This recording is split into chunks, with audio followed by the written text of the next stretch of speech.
Hello and welcome to Probability.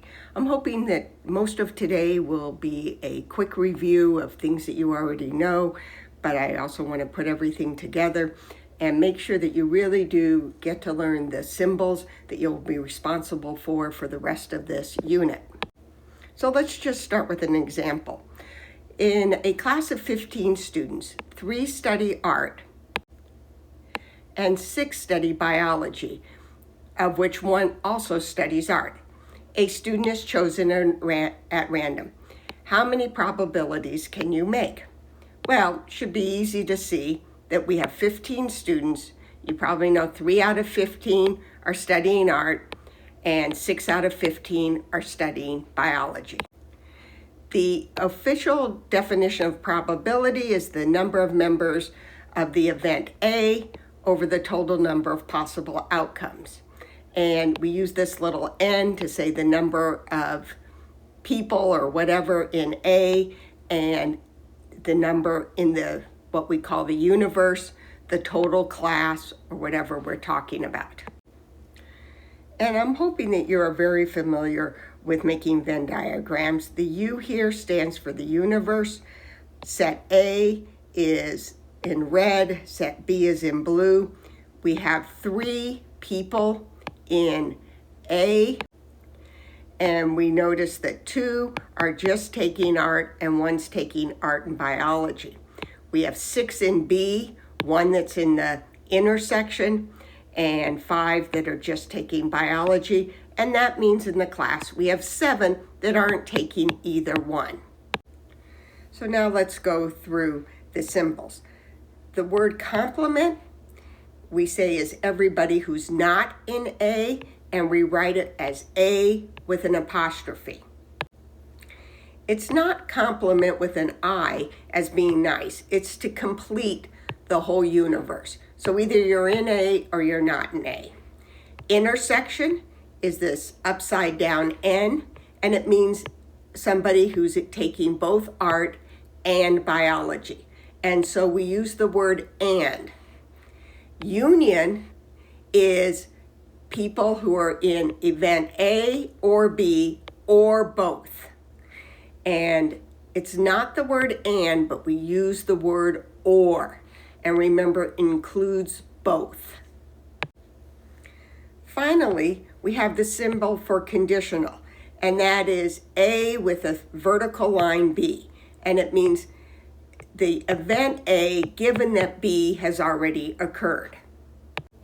So now, looking at the Venn diagram, let's just fill in the amounts. So the probability of A, we already said that's going to be 3 out of 15. Probability of not A, so everybody who's not in A, that is going to be 12 out of 15. The probability of B, so we have 6 out of 15. And now we look at the intersection. How many people are in A and B, taking both art and biology? That's 1 out of 15. Now we get the ones that are a little more complicated. We have A union B, so that's or. We have 2 plus 1 is 3, plus another 5 is 8 out of 15. Now we're getting to conditional probabilities, which you may not be as familiar with, and that is the probability of A of being in an art class given you're in B. So we're only looking at this part. That means our subset here is we're only looking at these 6 people who are in biology. And it says how many are in A, given that they're already in biology, and that is 1/6.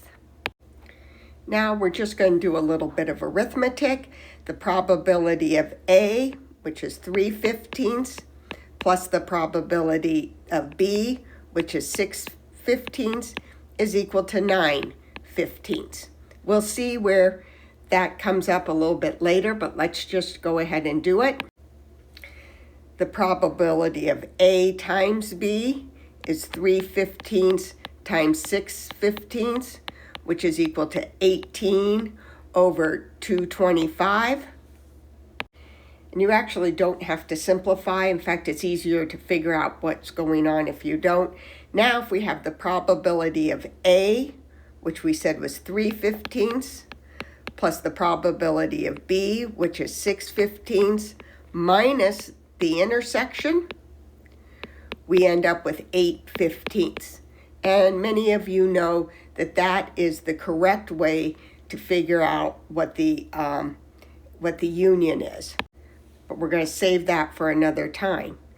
Now, our last bit is to figure out the intersection divided by the probability.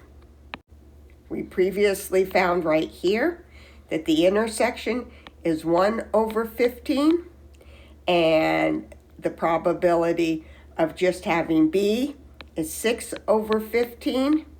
When we divide that out, remember we have 1/15 times the reciprocal is 15 over 6, which is equal to 1/6. And it is to notice that this number here is the same as this. We will be giving you the laws in the next lesson.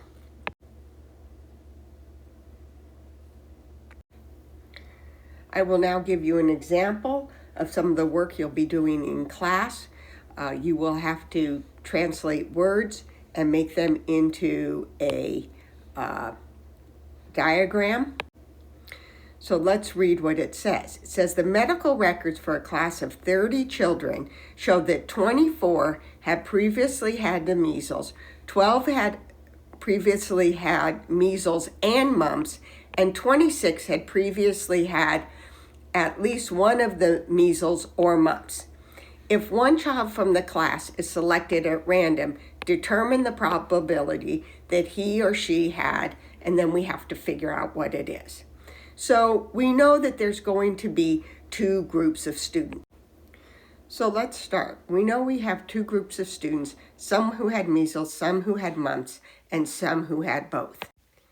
Now we also know that 24 students had measles, but we don't know how many are in this little part here and how many are in the only had measles and didn't have mumps. So when you start to fill out the table, it's really, or the diagram, it's really important you sort of start with the intersection, with the most restrictive information you have, and then move out from there. And so we notice 12 had both measles and mumps. So we know that 12 goes here. That would mean that another 12 just had measles. And then our last piece of information said that 26 had at least one or the other or both. So we've only accounted for 24 students. So that means that we need to have 2 more students who just had mumps. Now we notice we've only gotten 26 students, but there's 30 total. So in the whole class, in the whole universe of this classroom, we have to have 30. So that means 4 students didn't have any of them. So now it's pretty easy to write down the probabilities. The probabilities of having mumps is equal to 14 over 30. The probability of having mumps but not measles is, so mumps,